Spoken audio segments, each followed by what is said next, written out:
Thank you, everyone, for joining us today. To briefly introduce our speaker today, Stella has been a prominent figure in the international community, tirelessly campaigning for the protection of whistleblowers, journalists, and truth seekers around the world.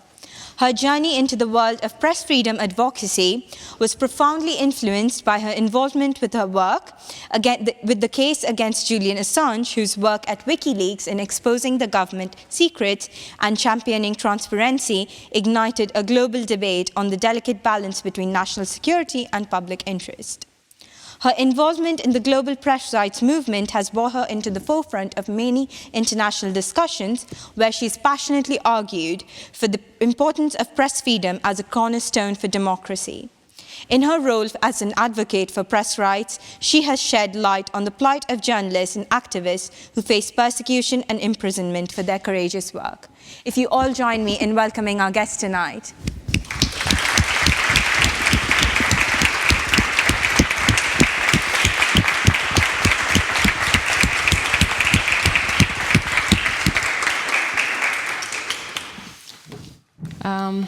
Thank you, everyone. It's a pleasure to be here. Julian was here in 2011, which is actually the first time, well, in the first days that I actually met Julian. I was sitting here, and he was giving an address to the union. And he was again here in 2015. The first time he was here in 2011, he was under house arrest, and in 2015 he was actually a political asylee in the Ecuadorian embassy, and he was doing it remotely by a video link.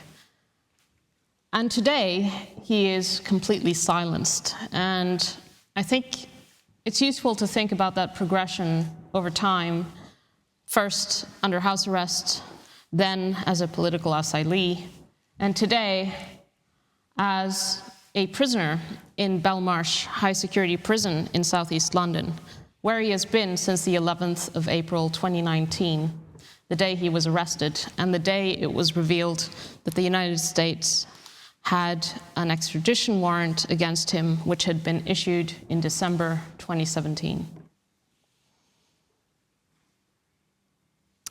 I also want you to go into this talk considering the framework being the Universal Declaration of Human Rights. Article 19 of that declaration, which is from 1948, and all of you will know, came out of the catastrophe that was the Second World War. It was a framework of consensus of the international community, and it said, everyone has the right to freedom of opinion and expression. This right includes freedom to hold opinions without interference and to seek, receive, and impart information and ideas through any media and regardless of frontiers. Think about that. Seek, receive, and impart information and ideas through any media and regardless of frontiers. Now, WikiLeaks fragmented the old axiom that history is written by the victors. Just like the Gutenberg press had done in 1440, there's a progression of how the press has democratized information. From the start, WikiLeaks was dedicated to transparency and democratic accountability as a means of influencing governments, governmental action, and empowering citizens, and seeking reform through transparency. Transparency was the method. The goal was justice. And what was the method? To give whistleblowers the opportunity from around the world to untraceably and securely provide information of fraud, abuse, illegality, human rights violations. And that they did. Once WikiLeaks provided the platform, the whistleblowers stepped forward. The effectiveness of the WikiLeaks model proved itself again and again and again. And it's worth going through a few of these publications because often when WikiLeaks and Julian's work is talked about, it is from a kind of meta perspective. The concrete revelations what WikiLeaks has achieved, what it has revealed, is often not part of the discussion. The first is the Trafigura publication. In 2008, WikiLeaks published a report that exposed the actions of a chemical company called Trafigura. In 2006, 2 years earlier, Trafigura, which was a multinational commodity trading company, had chartered a ship called the Probo Koala to transport toxic waste generated during the cleaning of oil cargo tanks. Instead of disposing of the toxic waste in a proper manner, the company decided to offload it in various locations in and around Abidjan, which is the largest city in the Ivory Coast. The toxic waste, containing hazardous mixtures of petrochemical slops, led to a severe public health crisis in the Ivory Coast. At least 17 people died and thousands sought medical treatment. But this is only part of the story. When newspapers like The Guardian tried to report on this, Trafigura managed to effectively silence that reporting. Trafigura used a series of injunctions to suppress the story. It was only when WikiLeaks published the report that it reversed the suppression of the story and made the world aware of the environmental and health crisis that was unfolding. Prior to 2010, and I'll tell you why 2010 is kind of a turning point, there was also a very impactful publication, a couple of very impactful publications about Kenya. There was a publication revealing hundreds of extrajudicial assassinations that had taken place in Kenya. Julian actually went to Kenya and was working from there. And WikiLeaks also published a report by the intelligence company Croft about corruption. And this intelligence report that was published ultimately led to a defeat of the government at the elections that year. So we're in 2009, and I should mention that Julian won the Amnesty International New Media Prize for these publications about extrajudicial assassinations in Kenya that year. So that year, in 2009, this is the way that WikiLeaks described itself on its website: a multi-jurisdictional organization to protect internal dissidents, whistleblowers, journalists, and bloggers who face legal or other threats related to publishing. Our primary interest is in exposing oppressive regimes in Asia, the former Soviet bloc, Sub-Saharan Africa, and the Middle East, but we are of assistance to people of all nations who wish to reveal unethical behavior in their governments and corporations. We aim for maximum political impact. We believe that transparency in government activities leads to reduced corruption, better government, and stronger democracies. All governments can benefit from increased scrutiny by the world community, as well as their own people. We believe this scrutiny requires information. So WikiLeaks introduced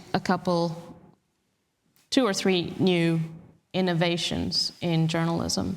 And for you to understand the context, WikiLeaks was established in 2006. And Julian's background is as a cryptographer.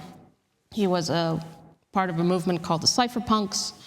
And he understood the problem that, let's say, mainstream journalists were not aware of. He understood the architecture of the internet. He understood how easy it was to surveil information as it was transmitted through the internet, and also understood the role that cryptography could play to assist in providing whistleblowers, journalistic sources, with an anonymity. And once you could guarantee anonymity for sources, then information would flow more easily into journalism.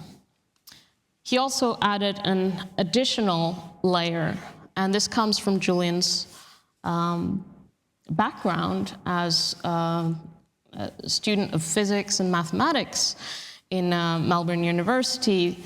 And so he's from a science background, he's a cryptographer, and so he kind of looked at journalism through a scientific lens, and he wanted, and not just wanted, but modeled WikiLeaks off what he called scientific journalism.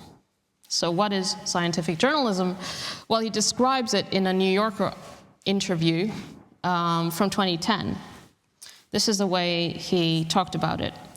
If you publish a paper on DNA, you're required by all the good biological journals to submit the data that has informed your research. The idea being that people will replicate it, check it, verify it. So this is something that needs to be done for journalism as well. There is an immediate power imbalance in that readers are unable to verify what they're being told, and that leads to abuse. So the WikiLeaks model of scientific journalism was an innovation. It provided the data on which the analysis was based. WikiLeaks publishes analysis. This is not often talked about. A lot of the kind of very superficial description of WikiLeaks is that it just publishes data, but actually it publishes analysis alongside the data. But WikiLeaks places a lot of value in the data, and I'll go into why there is value in archives in a little while. But the whole point was it made the journalist that was reporting accountable. And this was a really important and challenging innovation for the journalistic community at the time. The journalistic community, just as basically many of you are a lot younger than me. In fact, I was thinking about it, and I was thinking, wow, when Julian was arrested, many of you would have been 13 years old, and that was just 4.5 years ago. And I've been involved in this case since 2011. So I need to adjust my framework with this in mind. But at the time, so I'm from a generation that lived the world before the internet and then saw the transition. And WikiLeaks is really a product of this transition. And if you look at things like the invention of Bitcoin, it's no coincidence that this happened more or less at the same time and came more or less from the same community. They were both cypherpunks, Satoshi Nakamoto and Julian Assange, and it kind of follows a similar trajectory, and the problems that they're trying to solve are very similar. But it has to do with the coming of age of the internet and the way that archives were starting to be digitized in the mid to late 2000s. And so you had these government, like these public offices who had all this paperwork, archives, and then why shouldn't they be digitized? And once they're digitized, why shouldn't the public have access to them? And so there was a movement for transparency, for access, and WikiLeaks came out of that movement. And then that was paired with a environment of the post 9/11 world in which a state of exception was introduced with regards to torture and all sorts of things, black sites and so on. These things were introduced as kind of, well, the world's a bit different, and we need secrecy, and we're going to invade these countries, and you don't have access to that kind of information. So WikiLeaks emerges in that context, in a context of transparency and in a context of subversion of long-held principles and democratic safeguards and so on that were being undermined because of the war on terror.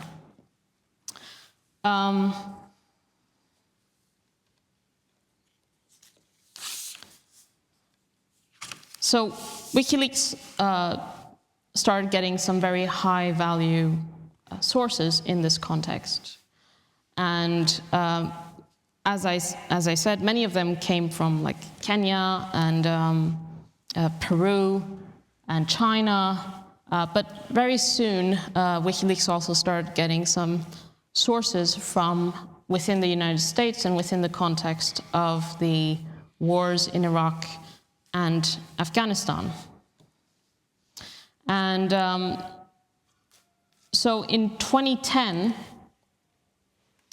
WikiLeaks, actually 2009, WikiLeaks received information from a source, which we now know that source was Chelsea Manning. And Chelsea Manning at the time was an intelligence officer stationed in Baghdad, and her job was to analyze the databases from her army base, and she had access to, I think, top secret or maybe above top secret information. None of the information she sent to WikiLeaks was top secret, but she sent 5 sets of data about the Iraq War. It's called the Iraq War Logs, which were published in October 2010. I should probably do this in chronological order, but I'll leave the first one till last. The first one was the Afghan War Logs, published in July 2010. And like the Iraq War Logs, which were published in October 2010, this was the most detailed archive of a war that had ever been published. It was the day-to-day events, the day-to-day explosions and people maimed and killed, and where it happened and who it happened to and their ages and so on. The Afghan and Iraq war logs really revealed the inner life of a war. And of course, we're all acutely aware of the fog of war and the way that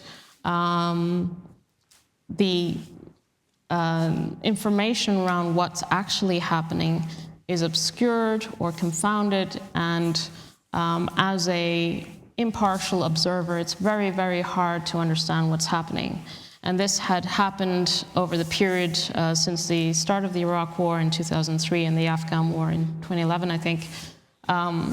Basically, the information about those wars had been managed and sanitized, and the way that those wars were being reported was, at least for Western journalists, they were often embedded journalists, which meant that you lived and moved around Baghdad or wherever it was with the troops, with the British or US or whatever troops that were fighting those wars. And then you would go to a press briefing by the Pentagon officials who had all the information and who then imparted that information to a room like this full of journalists who then reported what was said. So WikiLeaks' publication of the internal records of the Pentagon, of the State Department about these wars created a real departure. It basically the public had grown bored, uninterested, and distanced itself from what was occurring in these wars in Iraq and Afghanistan.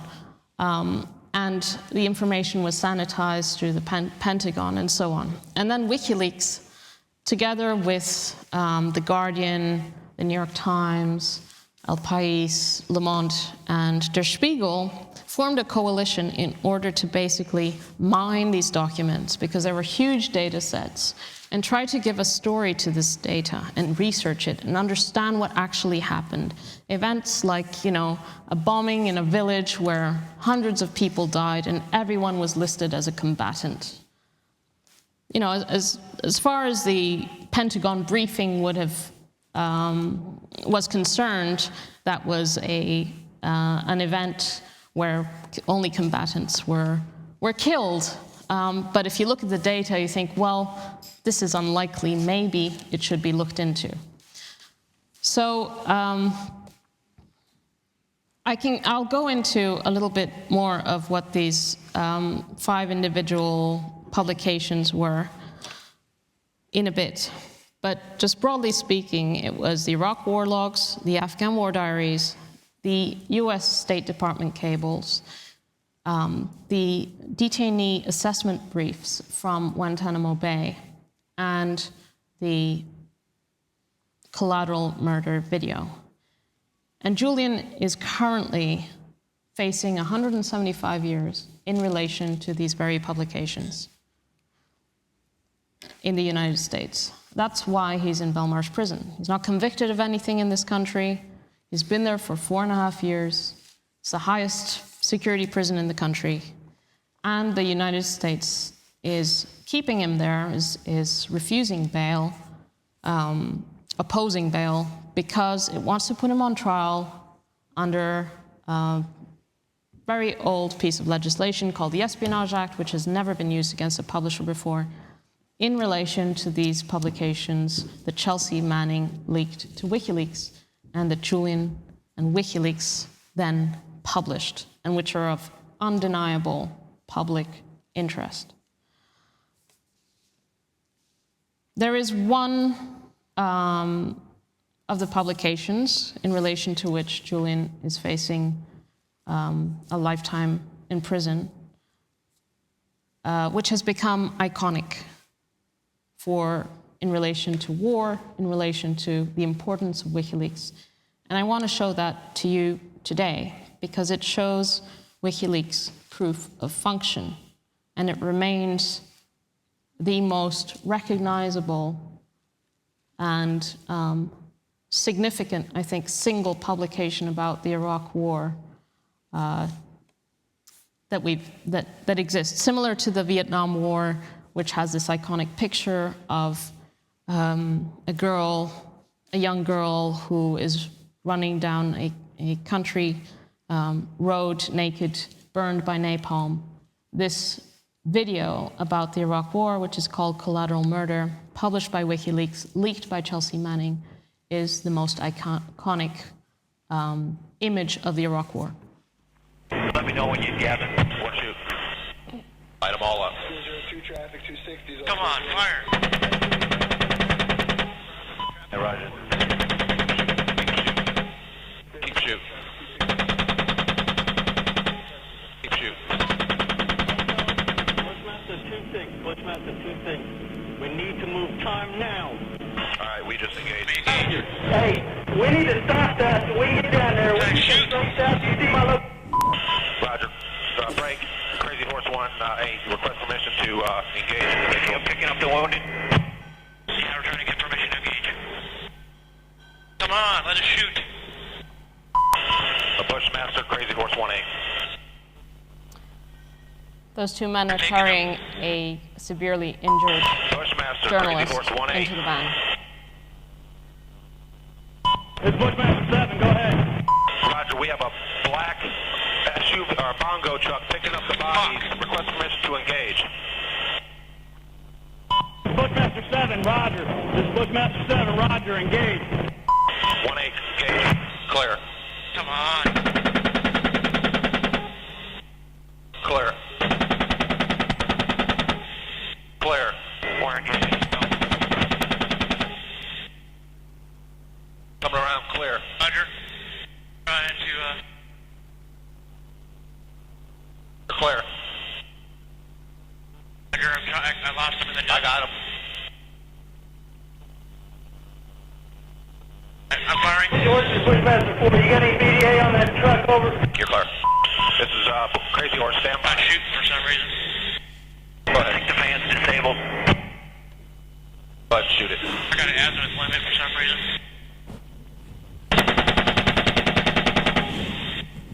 Left.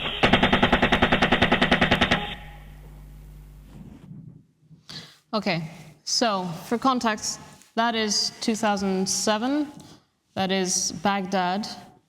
And in the beginning, what you see is a group of civilians two Reuters journalists, one carrying a camera, and they're walking around those streets of Baghdad, and what you see is the viewfinder from a US Apache helicopter that is flying above Baghdad, far above, so far that they don't know there's a helicopter up there. And the pilots then start shooting on this group of people and kill them all immediately except for one, who then tries to crawl to safety. Two of the people in that group were Reuters journalists who were on assignment there. They were actually doing a story in that part of Baghdad. That's why they were there. That's why they had the camera. And then one of them, who's the one that's severely injured, tries to crawl behind a wall to seek cover. And then this van pulls up. And the van is driven by a man who's actually taking his two children, to school. And he stops when he sees this severely injured man next to this wall. He opens the van. He tries to carry him into the van. And then you see the people inside the helicopter, and you hear them speaking, and they're saying, do I have permission to engage? And permission to engage is permission to shoot. And he's asking his superior. And of course, this is a war crime, to open fire on these group of people who are clearly there, who are good Samaritans. They just stopped to help this person and tried to bring them to a hospital. That is prohibited by the rules of war, and they then open fire and kill everyone inside, except for the two children, who are only saved because their father threw himself on top of them. They were sitting in the front seats, and he threw his body on top of them, and they were severely injured, but the bullets perforated his body and perforated theirs, but didn't give them. They were rescued eventually when the US military showed up and realized there were two children in the van, and they were taken to a hospital and thankfully survived. So this video is known as Collateral Murder, and I recommend that you watch it in its entirety. It's 38 minutes. There's a shorter version, about 10 minutes, and it's also subtitled. And one of the most chilling things is to look at the subtitles and hear the conversation, because it's really like a video game. They say, haha, good shooting, really chilling things and dehumanizing things. And of course, the Reuters journalists who were on the ground, the only reason why this particular incident has got so much attention, perhaps, is because there were two Reuters journalists there. And Reuters, in fact, tried to access the tape. They knew it was recorded, and the US military refused to hand it over. And they said, well, we've investigated, everything was carried out according to the rules of engagement, i.e. the rules concerning when you can open fire and open fire against a group of people or kill people. And they were able to conceal the war crime because it was not public. And of course, once you have the video, then the war crime cannot be reasoned away. It's either a violation of international law or it isn't. And if it's in conformity with the US rules of engagement, well, those rules of engagement do not conform to the international laws of war. So, the WikiLeaks model privileges the or values the archive and the original source material, because we cannot trust the Pentagon's version of what happened that day. Because once we saw the record of what happened that day, there was a discrepancy, and very severe discrepancy, with what had been told about this incident. So the WikiLeaks model is what Julian has sometimes called the rebel. WikiLeaks provides what he calls the rebel library of Alexandria. In his introduction to the book, The WikiLeaks Files, The World According to the US Empire, Julian wrote the following: "Diplomatic cables are not produced in order to manipulate the public, but are aimed at elements of the rest of the US state apparatus, and are therefore relatively free from the distorting influence of public relations. Reading them is a much more effective way of understanding an institution like the State Department than reading reports by journalists on the public pronouncements of public officials. Only by approaching this corpus holistically, over and above the documentation of each individual abuse, each localized atrocity, does the true human cost of empire heave into view." Now, there are some examples of why the archive is important. It was the archival aspect of WikiLeaks which allowed one of the men who had assassinated the Saudi journalist Jamal Khashoggi. One of the assassins was a Saudi intelligence official by the name of Mutreb. He was only able to be identified. One of the elements to identify him came from a publication that WikiLeaks had already published some time back. The documents showed how Mutreb had been trained in using offensive spyware technology on behalf of the Saudi state against journalists and activists. Khashoggi was killed in the Saudi embassy in Istanbul back in 2018, where he was strangled by a 15-man assassination squad, Mutreb being one of them. His body was dismembered inside the embassy, and his remains were never recovered. Another example of how the archival aspect of WikiLeaks has such an important role.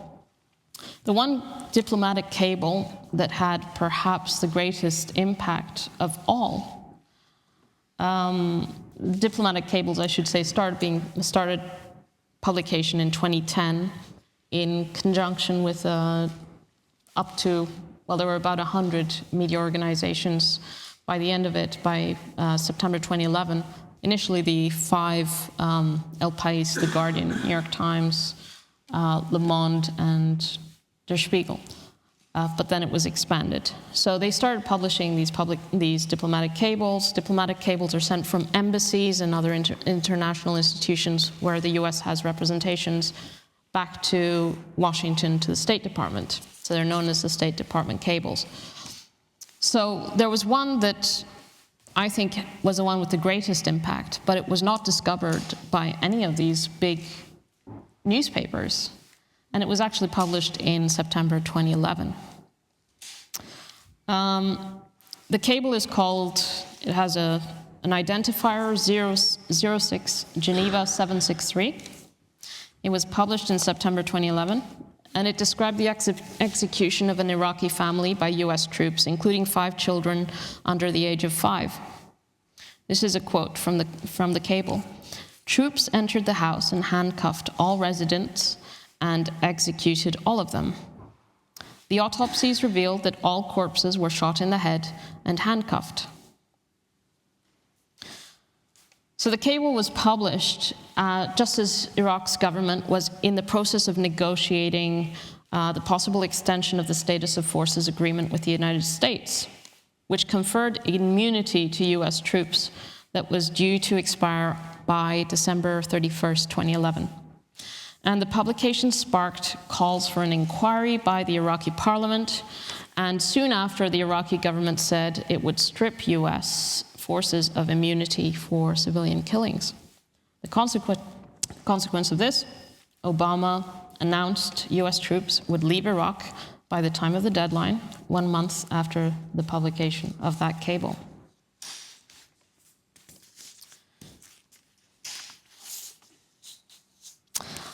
I'll go through a few of the other publications because I'm aware that we're going to go into a Q&A, and just as an overview. In 2012, WikiLeaks published over 100 classified or otherwise restricted files from the US State Department, Department of Defense, covering the rules and procedures of detainees in US military custody, including the standard operating procedures for Guantanamo Bay. WikiLeaks also published a statement in 2015 from a whistleblower pertaining to the safety of issues concerning UK Trident submarines, nuclear submarines. In 2015, WikiLeaks also released a classified EU documents that outlined a plan to destroy refugee boats in Libya and the Mediterranean. In 2015, the same year, revelations of espionage against the European Commission, European Central Bank, and French industry. In 2016, WikiLeaks published the Yemen Files, a collection of over 500 documents from the US Embassy in Yemen that offered documentary evidence of the US arming, training, and funding of Yemeni forces in the years building up to the war. And also, WikiLeaks had also published about the war in Yemen. In 2017, WikiLeaks published revelations of US spying during the French presidential election campaign. WikiLeaks published drafts of 4 trade agreements, including the Transatlantic Trade and Investment Partnership. The drafts of these agreements had been kept secret and withheld from the European Parliament, despite their significance. The contents of those draft agreements led to widespread concern. And more recently, WikiLeaks published materials pertaining to the organization responsible for enacting the family separation policy under the previous administration, which separated children, in the United States, which separated children from their families at the US-Mexico border. Now, just to conclude, probably one of the publications that many of you will have in mind are the 2016 publications in relation to the US Democratic Party. These concerned the DNC, the Democratic National Committee, and the Podesta emails, Podesta being the the campaign manager of Hillary Clinton. So the DNC publication, the Democratic National Committee publication, was published, I think, in June 2016. And what it revealed is how the Hillary Clinton campaign had basically rigged the primaries against the other potential candidate, which was Bernie Sanders. And again, many of you are too young to understand the context. This is the election in which Trump was elected. But the atmosphere, the political context around that election was incredibly populist. And the Democratic Party actually had a populist candidate, Bernie Sanders, and the Republicans had Donald Trump. And the polling before there was a final candidate selected by the Democratic National Committee was that if Bernie Sanders had run against Trump in a context of populism, that Bernie Sanders would have won.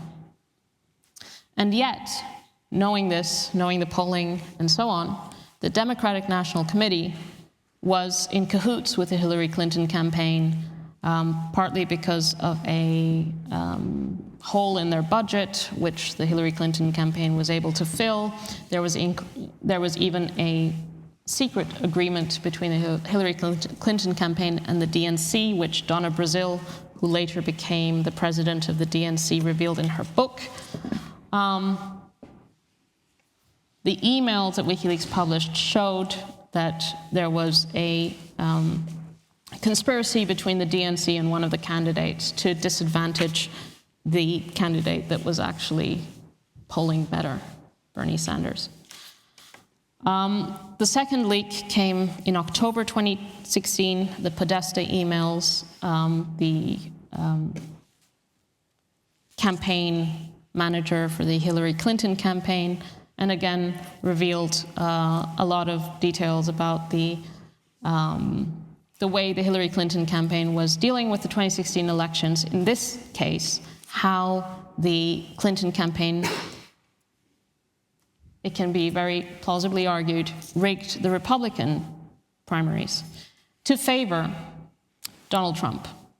And this was revealed in an email, well, in several emails, but most clearly laid out in an email that talked about the Pied Piper strategy. So what was the Pied Piper strategy? The Clinton campaign had the calculus of the Clinton campaign was that the American electorate would not elect a populist Republican. It was a complete misread of the climate at the time. And therefore, the Clinton campaign, or the DNC, and their networks should try to give the more extreme candidates of the Republican Party maximum exposure. So how did they do that? And it's detailed in these emails. Well, they contacted their contacts in CNN, MSNBC, etc., and said, put Trump on.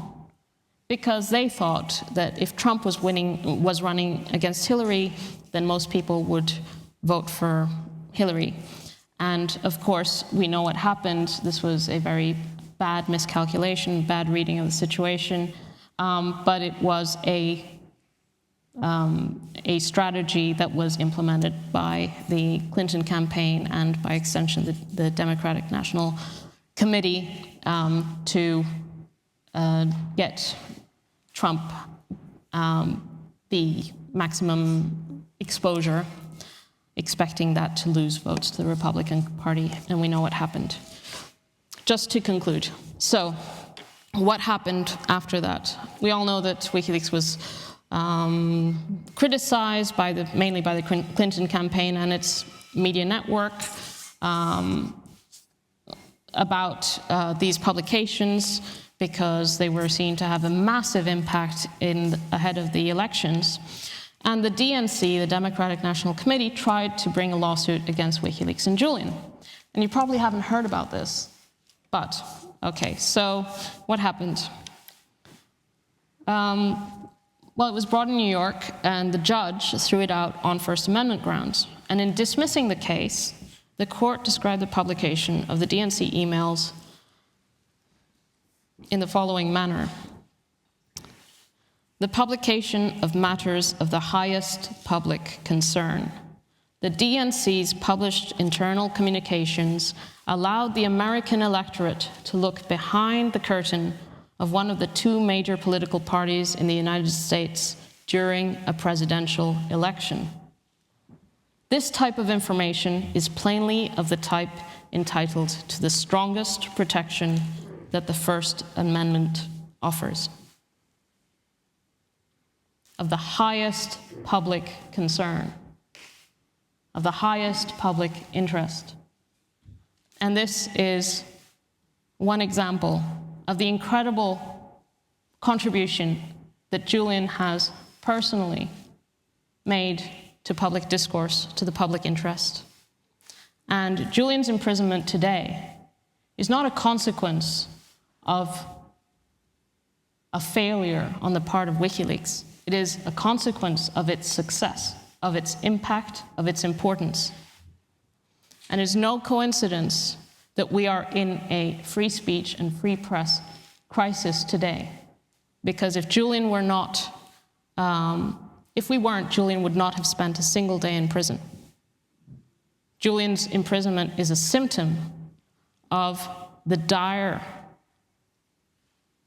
information environment that we find ourselves in and the censorship climate.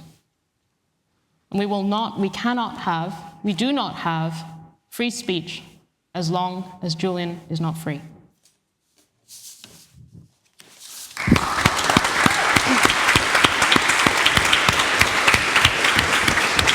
Would you like me to pour you some water? Yes, please.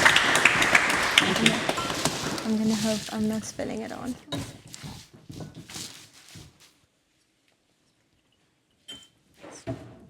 So I'm going to now open up the floor to audience questions. If you have a question for Stella here, just raise your hand and the EMs will come to you. Yeah, in the front row.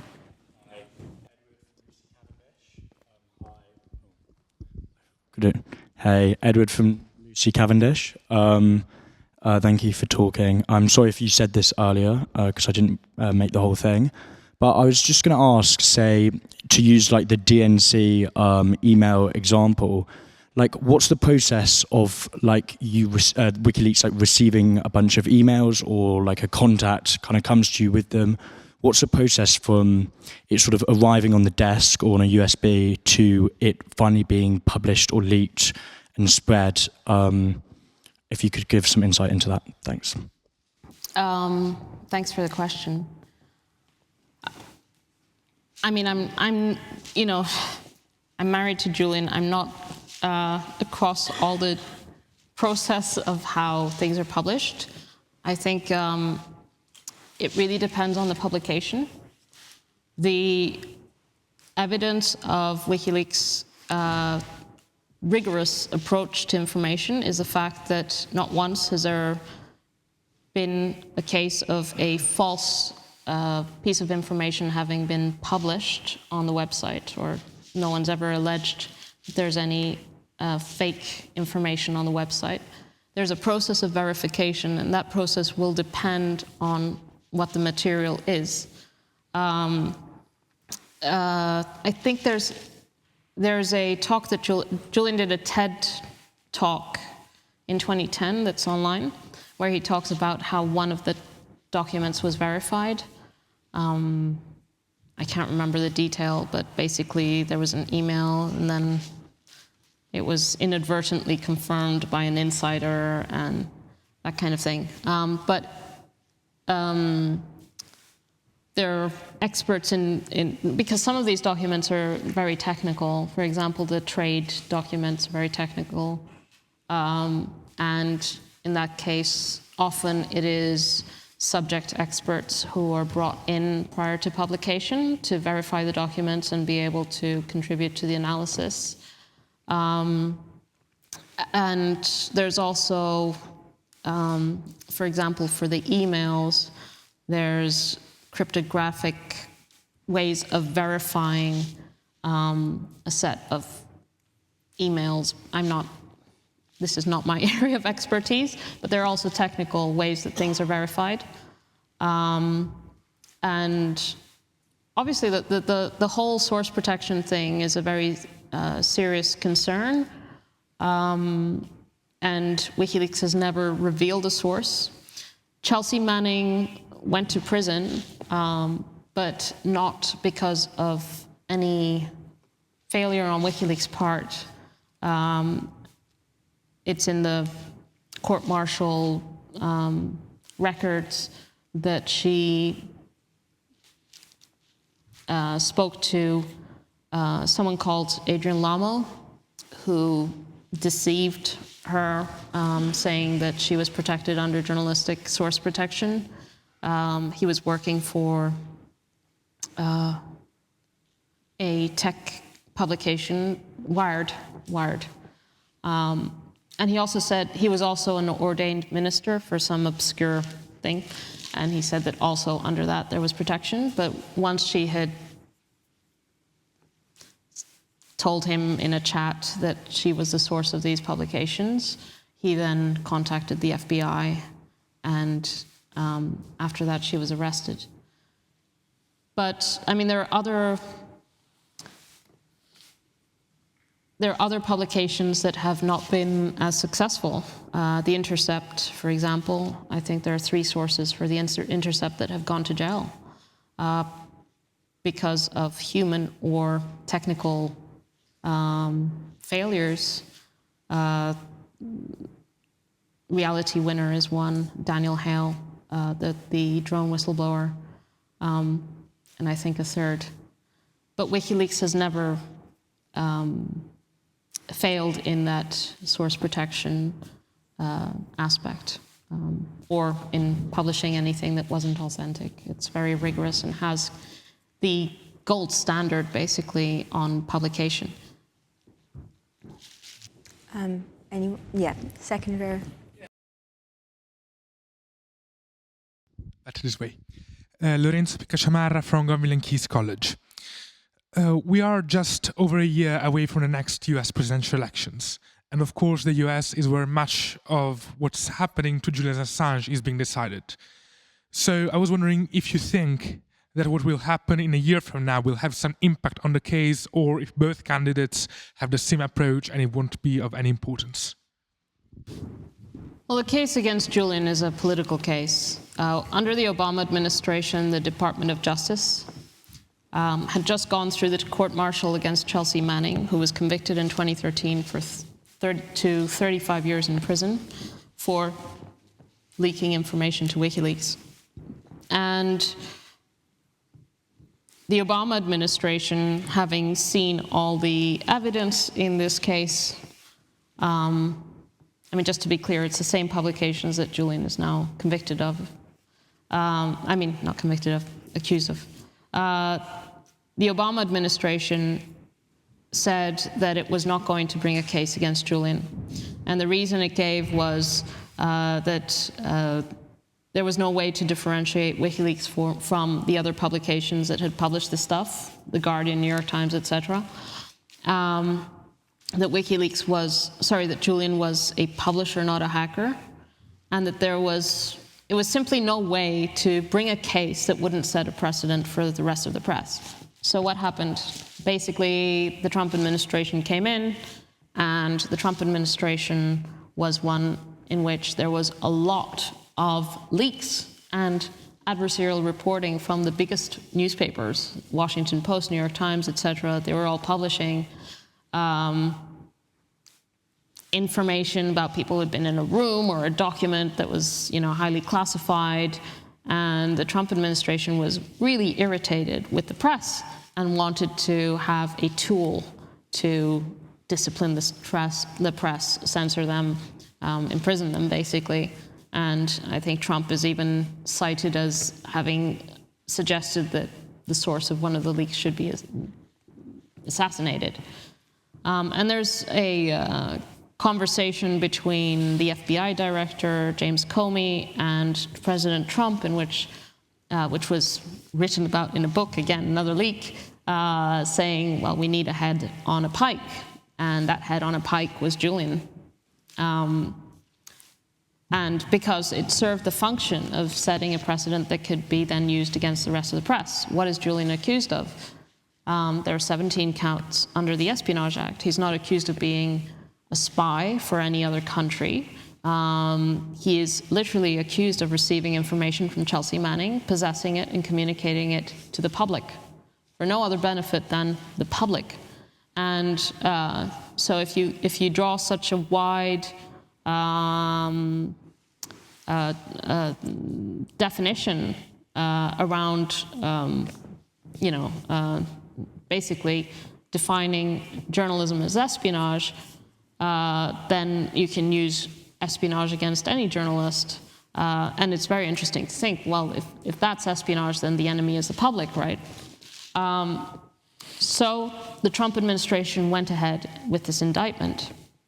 And Julian was indicted the initial arrest warrant came through in December 2017, a whole year and 4 months before his arrest. And then the indictment came in March 2018, and the Biden administration has basically continued it. And, well, to your question about what happens at the election, there are candidates who say they will pardon Julian on day one, and that all he's done is publish true information in done the most valuable contribution to public discourse there is. For example, Robert Kennedy Jr., Marianne Williamson, Vivek Ramaswamy on the Republican side. So, yes, it's a kind of an issue of political currency, and it's you'd be hard-pressed to find people saying publicly that Julian should be imprisoned and extradited. Usually the people who say it out loud are people who are somehow implicated in the things that he published. whereas you have like the UN and Amnesty, Human Rights Watch, Committee to Protect Journalists, etc., all the subject experts on human rights and press freedom are all on the same side and say Julian should be released. This is ludicrous. The case has to be dropped. It's an attack on press freedom globally. But yeah. Just to jump on that quickly, this is a bit of a two-part, long-winded question. But do you think in the last 4 or 5 years, the public perception towards Julian's case and WikiLeaks has shifted significantly? And if yes, what does that mean for both Julian's case as well as the global reception of press freedom and journalistic rights? There's definitely been a shift, I think partly because initially there was the reporting around Julian was ludicrous for a long time, and it's not just because, you know, the failures of the mainstream press, but because there was a deliberate campaign to traduce him. There were stories that were planted in the media, I mean, most notably in this country. Okay, so there's a background here. In 2017, a guy called Mike Pompeo became the director of the CIA. This guy's a serious hawk and I think, well, probably should censor myself there, but an extremist. And he hated Julian, so much so that in his maiden speech as director of the CIA, he talked mostly about Julian. I mean, you would think the United States has bigger problems than a publisher, a tiny publisher that publishes the truth about war crimes and torture, but apparently the CIA had a special interest in these things not being known.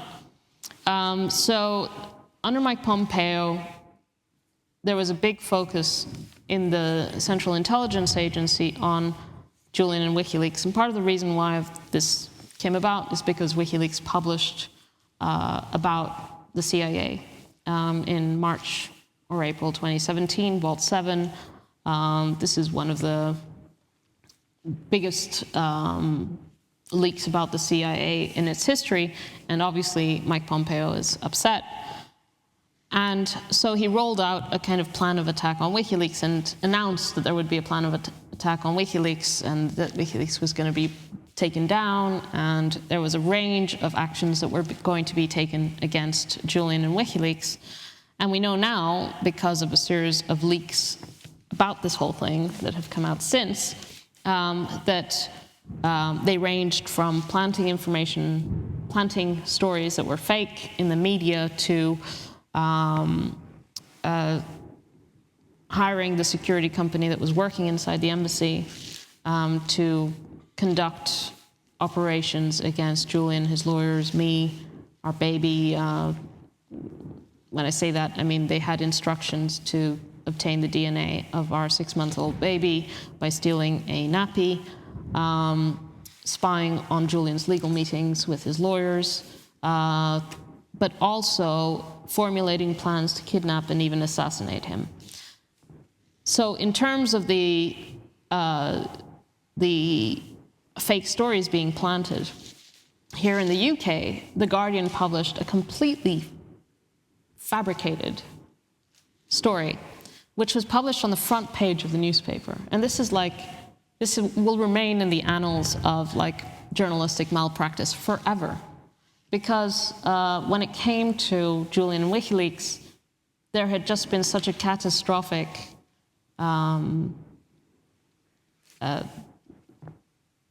the standards had just dropped catastrophically, and that's how a story like this ended up on the front page, even though it was immediately dismantled. And they should have done this due diligence beforehand, because it would have been, well, it shouldn't have never have ended up there, but it's a sign of how bad it had got. And so the story was fake story, completely fabricated, that Trump's campaign manager, a man called Paul Manafort, had been to visit Julian inside the embassy on 3 occasions. And Julian has never met this man. he had never been to the Ecuadorian embassy, not once, not twice, not 3 times. And it went down to like what he was wearing, sandy-colored chinos, and I don't know. It was just a detailed, and I think it's a very interesting story to see how a fabricated story is planted. It's quite specific, but it's also very vague. And anyway, this story, which was completely false, then became the subject of 2 articles in the Washington Post. It was written about in Vanity Fair and The Intercept about like a case study in journalistic malpractice. So anyway, so things were really bad prior to Julian's arrest. And then Julian was arrested. And I think that was a moment where there was a shift, because until that point, people said, oh yeah, he's just paranoid, the US doesn't want him, they'll never extradite him, they'll never indict him over these publications, it's absurd. And then it happened. And then it didn't just happen, but they want to bring, they're threatening, well, they've brought 17 counts under the Espionage Act, and he's facing 175 years in US prison for publishing for the same material which has won him dozens of journalistic prizes of the highest caliber. I mean, he's won the equivalent of, he's won the Walkley Prize in Australia, which is the equivalent of the, what is the US one called? Pulitzer. Yeah, it's like the Pulitzer of Australia. He's won more journalism prizes than I don't know, I haven't compared, but probably the journalist with the most journalism prizes around, or at least one of the top 3, I'd say. And these are the same publications for which he is now imprisoned, and the US wants to put him on trial in relation to. So I think this and the fact that he's in a high security prison, he's not convicted or charged of anything in this country, I think the big picture has emerged at the moment of his arrest, the way he was arrested, the way he's been imprisoned and for years on end, alongside actual criminals in the most severe conditions that this country has to offer. It's kind of put things into. It's made it very obvious even for the casual kind of observer. You mentioned Australia, and with the recent Australian elections, Julian was a huge talking point during the elections, and the government and the state of Australia was obviously very much in favour of ensuring that he was freed from his current condition, from imprisonment. What would you evaluate the UK's stance to be in terms of changing its stance on Julian, particularly in line with what certain politicians have been saying? Well, the UK is actually, when in a few years' time, I think the UK's role in all of this will be the one that will be most severely looked on, because it is the one that is actually keeping him imprisoned, in Belmarsh, that has failed to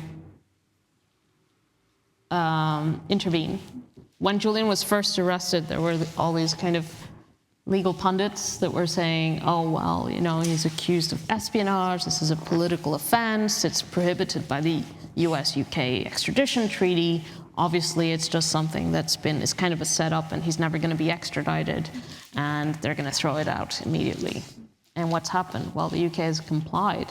As I was saying earlier, like, reports have come out since Julian's arrest, not just reports in the media, but there's a criminal investigation in Spain against the people who were working inside the embassy as the security company, who were actually working for the CIA. Ecuador didn't know, they thought they were contracting them, and 3 whistleblowers from the security company then went to Spanish police and said, hey, we were spying on his lawyers, we were involved in conversations about killing him, we were receiving information from the CIA, and here is the evidence. And they have these hard drives that they've handed over to Spanish police, and there have been raids and so on. So it's not just speculation, there's hard evidence that Julian was the victim of a murder plot by the country that's trying to extradite, or that is so far that the UK has approved. The extradition, although Julian's trying to challenge it in one final attempt to a panel of 2 judges. But how can the UK courts, how can the UK political, leadership go along with this case? And it's damning. It's damning because, on the one hand, this is a terrible case that the US has brought. It's an attack on the First Amendment. The US has the gold standard on free speech in terms of it's enshrined in the US Constitution. It doesn't grant a right. It restrains, the executive and the legislature from restricting speech of the population. So it's a very strong protection. And this case, as the New York Times has written, its editorial board, it strikes at the heart of the First Amendment. It strikes at the heart of this protection. But it goes beyond that, because Julian is an Australian citizen. He was in the UK when he was publishing, together with The Guardian and so on. The US applies its secrecy laws extraterritorially onto basically UK soil. It turns UK press protections into a farce. Like if you're publishing from here, and then a foreign country is extraterritorially applying its secrecy laws, and that's okay as far as the UK courts are concerned, then it's just a farce. And it should not be permitted. Like it's a jurisdictional, it's a sovereignty issue, actually. And the UK has failed to protect its sovereignty. And of course, if you start undermining your sovereignty in that manner, then it's just like a crack that opens, right? And so the US has brought this ludicrous case against Julian, saying a foreign national in a foreign country is bound by its secrecy laws. What's to stop anyone else from making the same argument? And then what are you relying on that maybe, just to say Ivory Coast, to say someone, says that, a journalist here, a British journalist cannot report on corruption in Ivory Coast because it violates their secrecy laws. Well, maybe the courts will protect that person, maybe, although there will be a precedent that will be set from Julian's extradition, but let's say they protect them. But what about a country that has a good relationship with Ivory Coast that doesn't want to, rock the boat in that relationship? And I'm saying Ivory Coast to not say another country that's more powerful. So the precedent that is set is absolutely terrifying. And it is a precedent that will be used and is being used, in fact. And it is basically undermining the safety of journalists everywhere, because it sets a new precedent, because Julian is a very high-profile, he's the most high-profile publisher globally, in fact. And he is perceived the world over as a political prisoner, as a journalist who is in prison because of what he published, which was truthful, which revealed the crimes of the country that is trying to extradite him. And the UK is going along with that. And that is terrible. I mean, the UK is, I think, the most to blame, because it has basically implemented the violation of the principle. We'll be taking one last question from the audience, because I'm very conscious of time. We'll go there.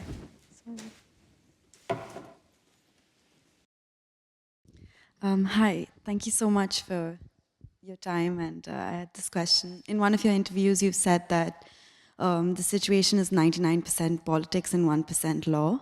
And I found that really interesting, especially because you are a lawyer and that was when you met him. And I just wanted to ask you, who do you believe have been key supportive stakeholders in this journey towards changing that ratio? And if you, by any chance, have a timeline on when you think realistically this proportion will change beneficially in a substantial way.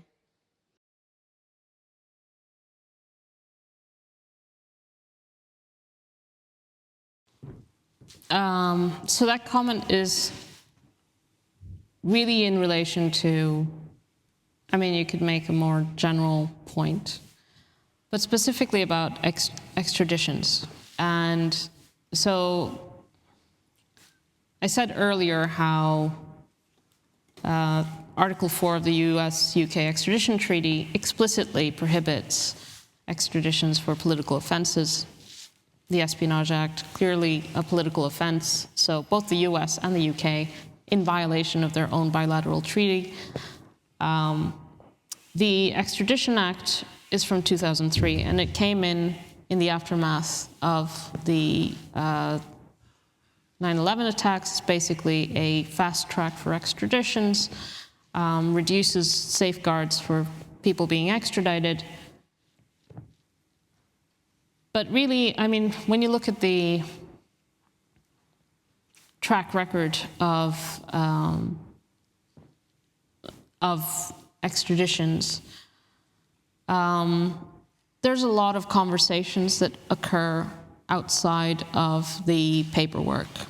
And for example, when it comes to Julian, the UK government engaged, and the courts engaged in a fiction that while he was in the embassy towards the end, he was only there that his arrest, if he walked out, was only in relation to failing to surrender, in relation to an order from 2012. And they knew that there was an extradition request from 2017. There is a signature from a judge from the magistrate's court on that request. They knew. But then there was this public engagement pretending that that this was all about failure to surrender. He wasn't even charged, you know. No one even goes to prison for that kind of thing anyway. What's he afraid of? There were even articles in The Guardian. The only thing holding Julian, the only thing standing between Julian and walking out is his pride. That was a headline of an opinion piece. So the country that is requesting the extradition and it plays a major role in the potential outcome of that request. And the US-UK extradition treaty is heavily weighted in favor of the United States. There's no prima facie evidence requirement. The United States just submits some affidavits. You can't cross-examine the prosecutors. And they're very restricted grounds on which you can challenge an extradition. How to turn this around? I mean, I think obviously the Extradition Act needs reform. Unfortunately, there hasn't been a big push for it. Boris Johnson had called for reform, actually, because he had been quite involved in some of the US extradition cases concerning, I think, the NatWest 3 and so on, some city extraditions. But I don't think Keir Starmer has made any indication that he wishes to reform the Act. And it disadvantages the UK, clearly, people being extradited from the United Kingdom, and it is a consequence of the post-9/11 kind of terrible legal frameworks that emerged from there in various aspects. But I think, if anything, it has highlighted how political this case is, and the abuse, and the way that the traditional safeguards have failed or are completely ineffective. Because you couldn't have a clearer case than this. Like, this is political from any perspective, let alone, you know, the legislation under which Julian has been indicted, the Espionage Act from 1917, the first time it's ever been used against a publisher. The arguments the US uses, for example, that have been presented in the extradition proceedings.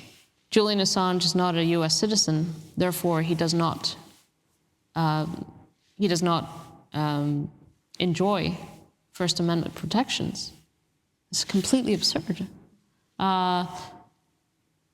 The content of the publications are clearly political. They evidence violations of US people acting under color of the US military, policies that violate the prohibition against torture. There's details about renditions and so on. You know, it couldn't be clearer. And then on top of it, this like Pompeo discussing assassinating Julian in the White House, issuing instructions to kidnap or kill him, the Spanish security company confirming that those plans were carried out to spy on his privileged legal meetings and so on. Like, the evidence is there. So perhaps transparency is our best way to push back, to show this is clearly political, and we can't pretend like this is just some other case. This is a case that kind of gives clarity to the true situation that we all find ourselves in terms of the failures of the judiciary, the true health of our society as an open and society where the press can publish freely and so on. Well, it's not free. And this, of course, has crept into, it's not just about national security information, right? It's like our ability to speak and publish on the internet there is no free speech unless you have the ability to, you know, use quite sophisticated tools. Then your speech is controlled by those who control the servers that you're expressing your opinions on and to whom you're actually speaking. You don't see where those walls are. You don't understand. I mean, there's no way to know. They're the kind of, it's small fiefdoms that you don't control, that are influenced by actors that you, by, you know, corporate and state actors. And not only is your speech being managed and controlled and in some cases being censored, but in the act of engaging in expression, your privacy, because of the way, you know, the way we communicate, is completely exposed. So the powerful actors know so much more about you and about everyone collectively. I mean, when you take this in aggregate, and they also control your ability to speak.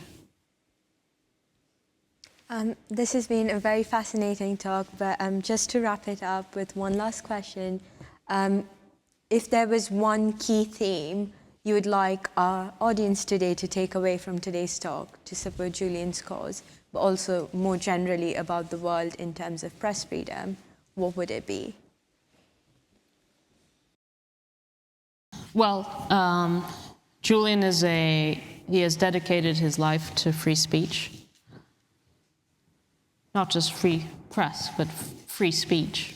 And he's a thinker, he's an intellectual, he's a writer who has a great deal to contribute to our current predicament. And I say this collectively because I think As I was saying, we're in a much worse position now than we were 10, 15 years ago. And the tools through which our free speech, our ability to communicate, our ability to make decisions are controlled have become a lot more sophisticated and difficult to understand and discern. So we need our public intellectuals. And Julian's imprisonment is inhumane, it is cruel, it is a political persecution. The most significant political prisoner of our times, right here in England. And it is, I think, the role of every person who cherishes our freedoms and a true democratic society to do everything in their power. Maybe speak to your friends, read up, contribute in each and every way you can to Julian's freedom. Because this is a movement, the movement to free Julian is unlike any we've seen in our generation. It is global, it is transnational, and it goes to the fundamentals of a free and open society. And I think everyone plays a role in Julian's freedom, to be frank, that Julian cannot be someone that is, we can't stand by and let this happen, and especially in this country, and especially, let's be honest, in a place like Cambridge. You guys are like you're going into places, into jobs of influence. You move in circles of influence. You are here because you are exceptional. I went to Oxford, I know. No, I know. You're told this from day one when you get here.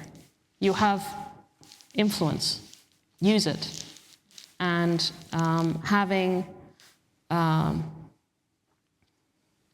it's also empowering because it's a journey.